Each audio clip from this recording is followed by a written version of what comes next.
Bonjour et bienvenue dans l'épisode 26 du défi J'envoie 2025. Nous arrivons bientôt à la fin de ce défi puisqu'il sera fini le 31 janvier dans quelques jours. Aujourd'hui, nous sommes le 26. J'estime que j'ai bien travaillé puisque déjà 26 épisodes pour ce défi. Donc aujourd'hui, je souhaite te partager une petite histoire drôle et inspirante que je pourrais intituler La fois où ma gaffe en pleine conférence m'a transformée en héroïne. Rien de moins.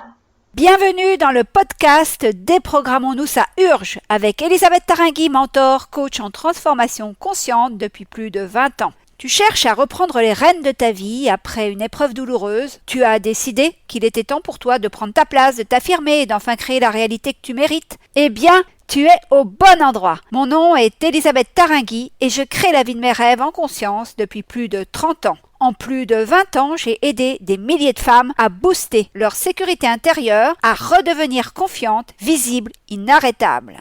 Avec ce podcast Déprogrammons-nous, ça urge, je t'aide à te libérer de tes conditionnements physiques, mentaux, émotionnels, spirituels pour quitter le manque et vivre enfin dans la joie et l'abondance. J'ai vraiment à cœur que tu entres dans ce cercle de transformation à ton tour. Tu vas enfin comprendre comment tu fonctionnes et les conséquences que ça implique. Tu vas pouvoir modifier tes fonctionnements conscients et inconscients pour redevenir pleine réalisatrice et actrice de ta vie. Alors voilà, je te raconte cette anecdote vécue il y a quelques années. J'étais invitée à parler devant un groupe de femmes en quête de transformation personnelle. Il y avait près de 500 personnes dans la salle. Et pour moi, c'était vraiment un moment important. Je souhaitais inspirer profondément toutes ces femmes qui étaient venues m'écouter. Tout commence bien, je me prépare, je suis sur l'estrade enfin, et je prépare mes notes. Sauf que il y a un verre d'eau juste à côté de mes notes que je n'avais pas vu, et du coup, je le bouscule et je renverse cette eau sur mes notes.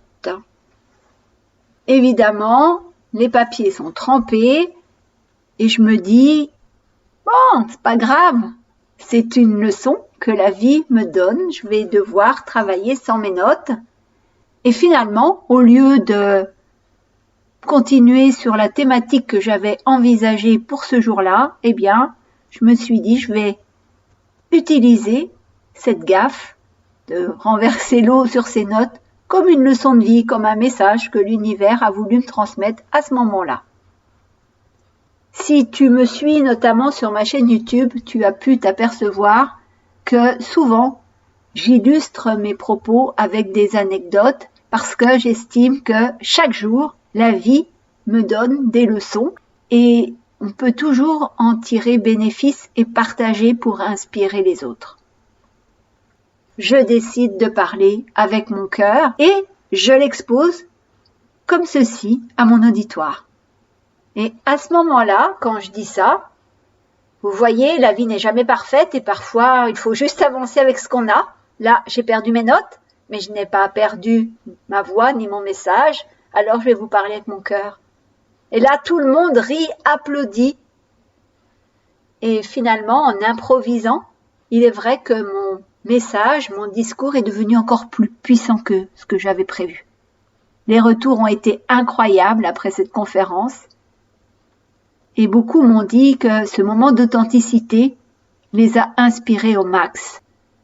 Et c'est souvent ça, le fait de montrer sa vulnérabilité, de se montrer tel qu'on est, authentique, dénudé, sans mes notes, on peut être beaucoup plus inspirante que lorsqu'on a tout prévu et que tout se passe sans accroc. Tu vois, chère auditrice, aujourd'hui, l'épiphanie que je souhaitais te partager dans cet épisode, c'est que parfois nos maladresses ou les imprévus nous poussent à être authentiques, à montrer notre vulnérabilité, et c'est ça qui touche vraiment les gens à qui l'on s'adresse.